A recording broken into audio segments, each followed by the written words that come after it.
It's now time for the Ray Longo Minute. I want you to punch a hole in this fucking chest. That's what I want. The Ray Longo Minute. Starring Ray Longo. The John Anik and Kenny Florian podcast. Thing that you have brought up with me, and you're not the first to bring it up, but was that Tony Ferguson got a worse beating than Anthony Smith, and sort of insinuating where's the outcry for Ferguson's corner when everybody is banging on Anthony Smith's corner. I don't like to see anybody take a beating that results in UFC President Dana White, my boss, going over to the bottom of the stairs, as he often does, to check on an athlete. But I do think, you bring up an interesting point. I guess my counter would be that I think most people felt like Ferguson's body language was more of a man who was really still in that fight, even though he was absorbing a lot of headshots. His body language was a guy like he always does. He spins around. He took a beat, man. Either way you look at it, first off, Glover hits hard.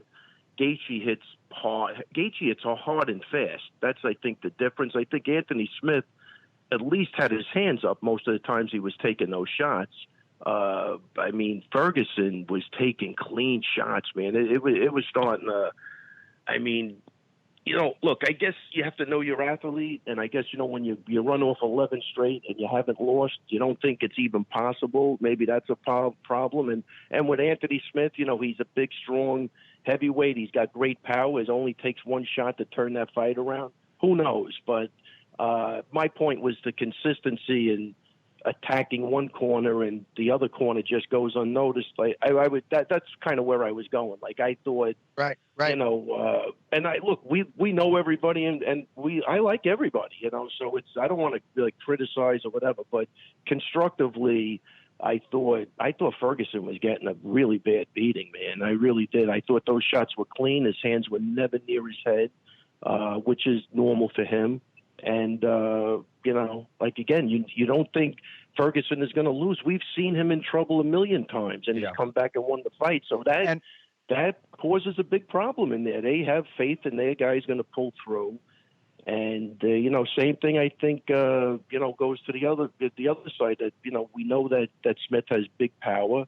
And, Glover's an older guy. He could always have gassed out. You know what I mean? There's a lot of things that go into it. So it's hard to criticize, but from calling it's just a consistency thing, I think that's where I was having the problem. One corner's getting annihilated.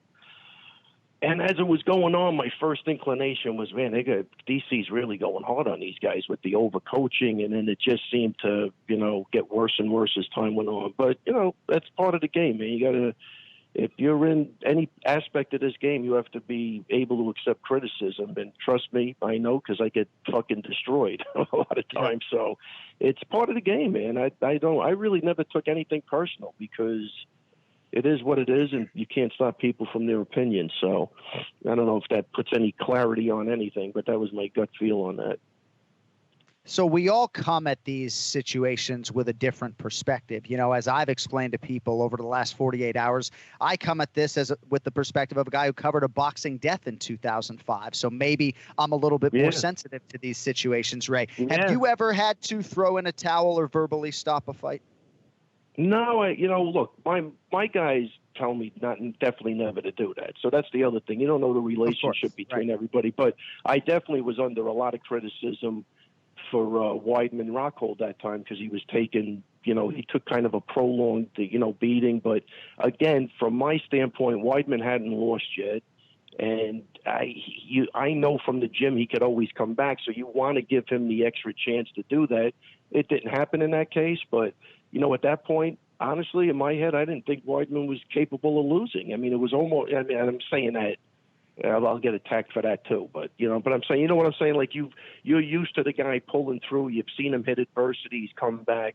So you give him the extra time, but that extra time in a sport like this, an extra 5 or 10 seconds is huge. So, would I go back and do that differently? I don't know, but I came under criticism for that, but that was my mentality is that, I really believed in this kid and I thought he had a good first round and I thought he could have turned that around if he got up and, made things happen a little differently. Yeah. There are a few fighters I have more respect for on the roster than Alistair Overeem, and the way he handled being the B-side in Walt Harris's return was just so classy, so inspiring. You know, Alistair Overeem is a father of daughters, and the way he came over and consoled Walt after the fact, I have so much respect for the Reem, you know, because when he came into the UFC, the Demolition Man, and of course I've been watching this guy obviously since the late 1990s, Ken Flo, but I don't know, I just have a lot of respect for the way he handled himself and wanted to get, Kenny, your thoughts on that fight, and Ray, you can follow. You know, I've been thinking a lot about that fight. First of all, you know, just seeing the segments on Walt Harris, you know, out of the 5 interviews or whatever that they showed over the course of that day, and obviously we've talked about the story, we followed it, we were, you know, praying for Walt and his family throughout that whole ordeal. I probably cried 3 out of the 5 times just listening to that dang thing. I mean, it's just heartbreaking, and I can't even imagine the courage just to get out there and start training and get ready for a professional fight. Myself, if I'm Aljamain Overeem, I don't take that fight. I wouldn't be able to do it. I wouldn't be able to compete against someone like that. Like, my heart is with their family way too much. You know, like, my emotions are with them, and I wouldn't be able to do it. And the fact that Overeem was able to do that and then handled himself the way that he did after taking, you know, a beating from Walt Harris in round 1, I thought was really admirable, really classy. He was in a very difficult situation himself, and he couldn't have done anything more perfect, in my opinion.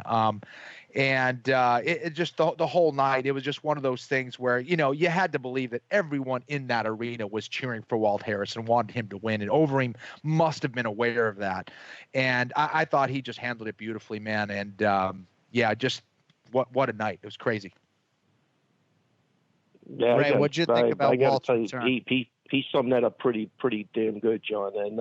And you know, John, because if you've ever met Walt Harris, there's not a sweeter, nicer guy around. I mean, you know, I mean, he's always. I'm not saying I know him well, but any interaction, any hello, was so heartfelt and just warm, and you could see that guy's a good guy. And I agree with Kenny, man.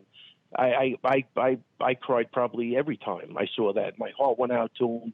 And again, which even makes it is. I do feel what Kenny's saying, man.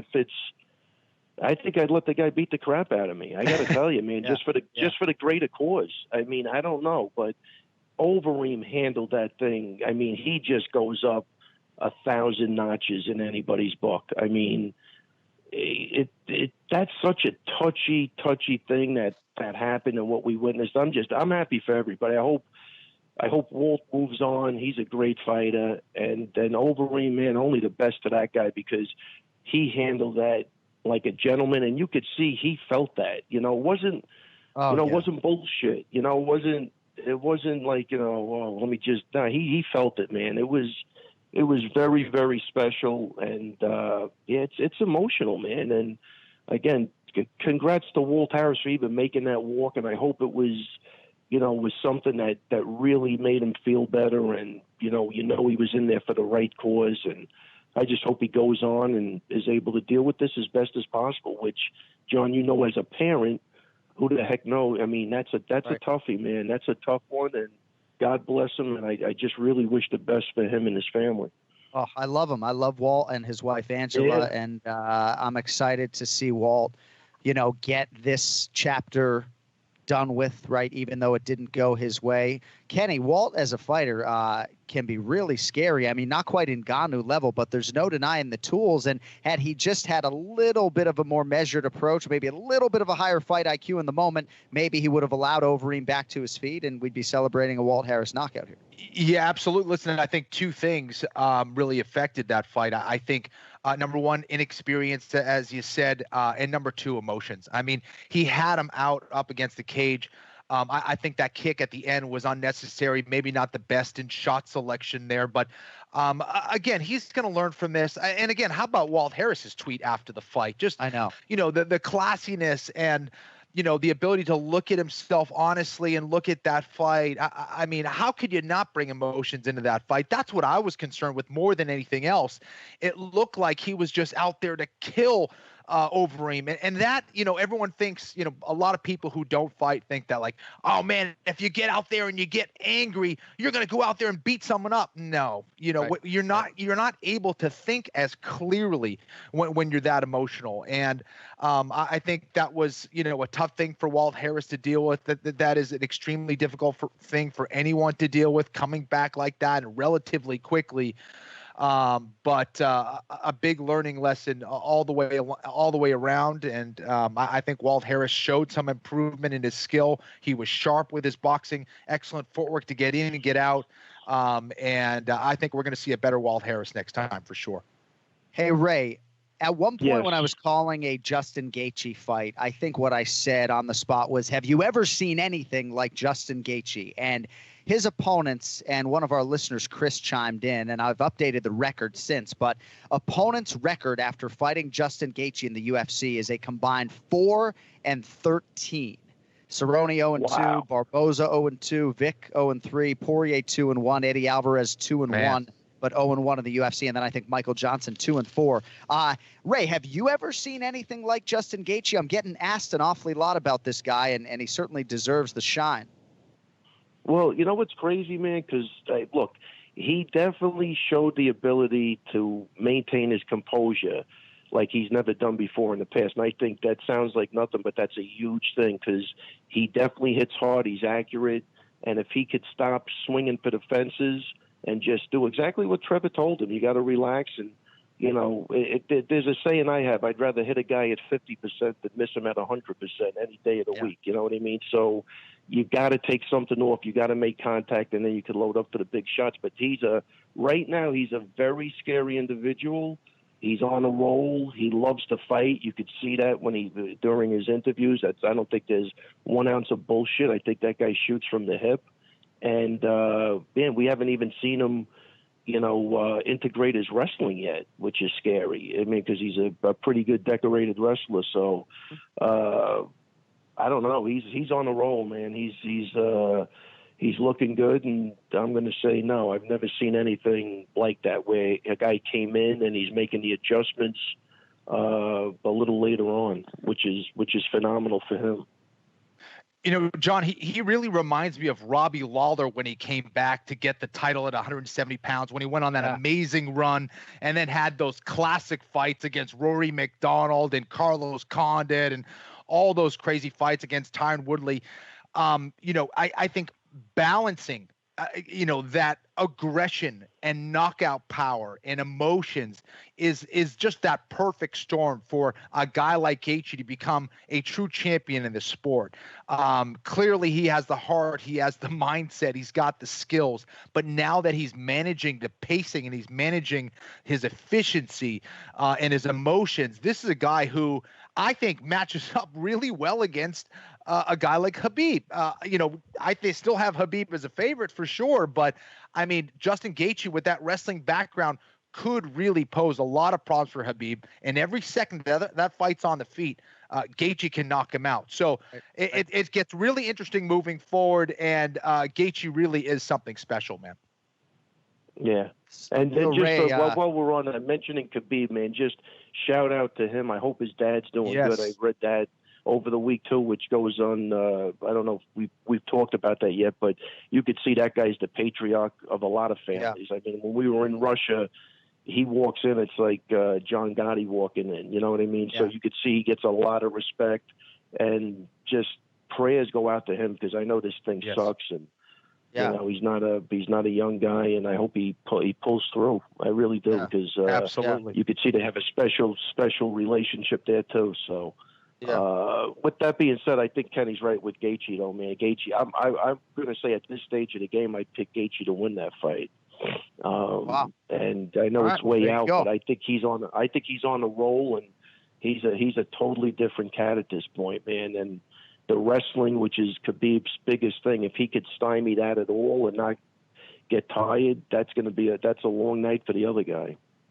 Well, Team Elevation right now, front runner for Team of the Year. Alistair Overeem, Justin Gaethje, Drew Dober with a huge week in Jacksonville. Corey Sandhagen is lurking. Ray Longo's always lurking. Hey, 30 seconds before we let you go. What should I ask Aljo today? I didn't prepare.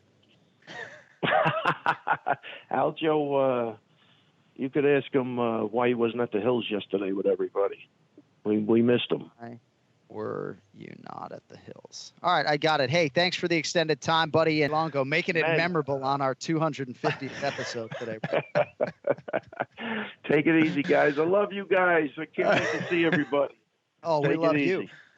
That's why we brought you on episode 1. Don't forget that, Ray. All right, support for the Anik and Florian podcast comes from the official electric razor of UFC, Manscaped. You ever had an awkward moment where you had to grapple with someone who had like a full bush coming out of their singlet? No?